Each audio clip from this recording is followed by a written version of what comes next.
And we're on the eastern side of Bruny Island, but if you look out to the east, it's basically open ocean. Next stop is Antarctica and New Zealand. About 30 kilometres from Hobart, Storm Bay is the site of one of the most ambitious and significant salmon farming expansions in Australia's history. So we've got 4 leases along here. The ones right down the far south we haven't actually farmed yet. Tasmanian salmon is a $1 billion industry, directly employing about 2,000 people and trading on Tasmania's clean, green image.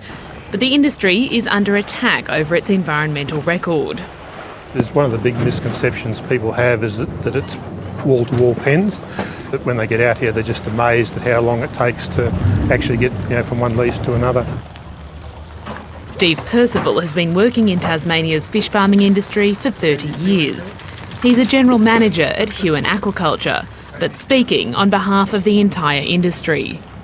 There is this tendency that if anything's wrong, it's to do with the salmon industry, but there's a lot of misinformation, inaccuracy there.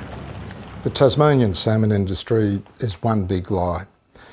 You can't trade on the beauty and wonder of a place like Tasmania when your product is in the process of destroying that very beauty and wonder. For nearly 25 years, Richard Flanagan wrote his novels at his holiday house on Bruny Island, south of Hobart. But the Booker Prize winner recently sold his shack. He couldn't bear to write there after salmon farming ramped up nearby. Many years ago, the crayfish vanished, the abalone vanished, the penguins vanished, and then the fish that you'd go out and catch started disappearing. Algae and slime started appearing. Flanagan's latest book accuses the salmon industry of environmental destruction and harsh animal management practices. He quotes scientists, residents and recreational fishers worried about nutrient discharge and algal blooms threatening local waterways. With climate change, there are things that are changing, and it's important that we look at all the factors because often the salmon industry is a very small component or a non-component of the issues. This year has seen anti-salmon rallies from worried Tasmanians. Amid the backlash, the industry wants to double in value by 2030.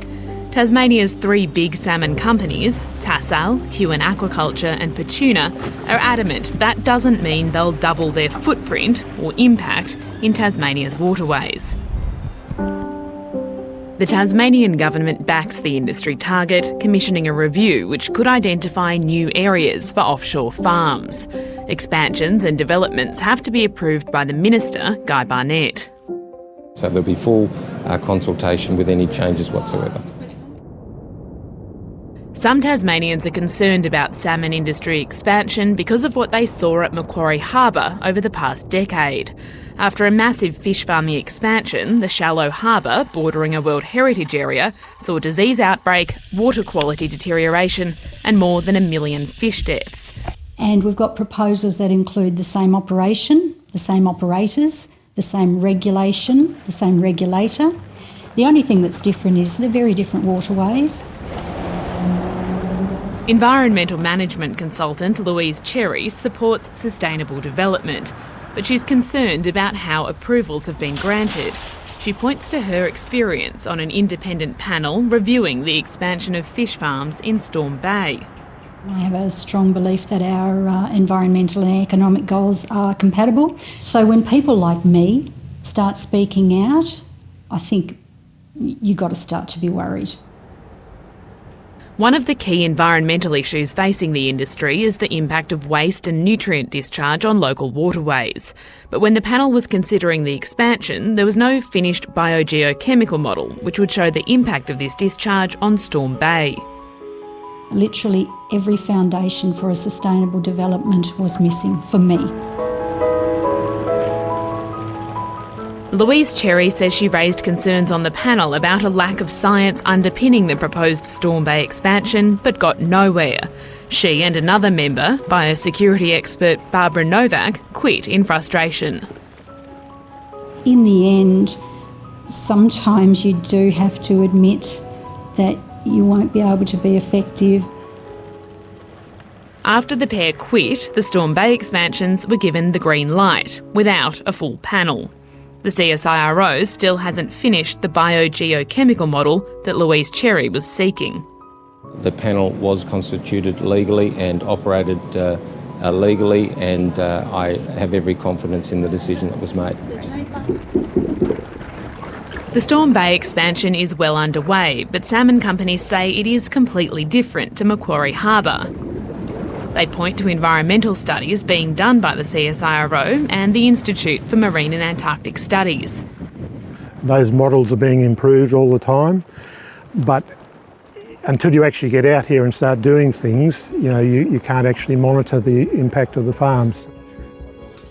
Documents recently revealed dozens of instances of increased salmon deaths over a 15-month period, more than a third were near Richard Flanagan's old shack.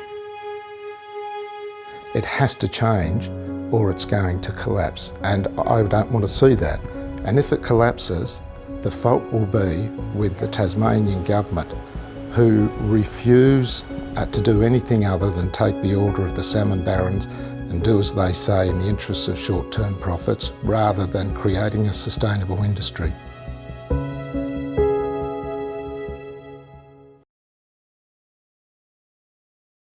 Hi, I'm Lee Sales. Thanks for watching this story. If you'd like to watch more of 730's stories, they are on the left of your screen.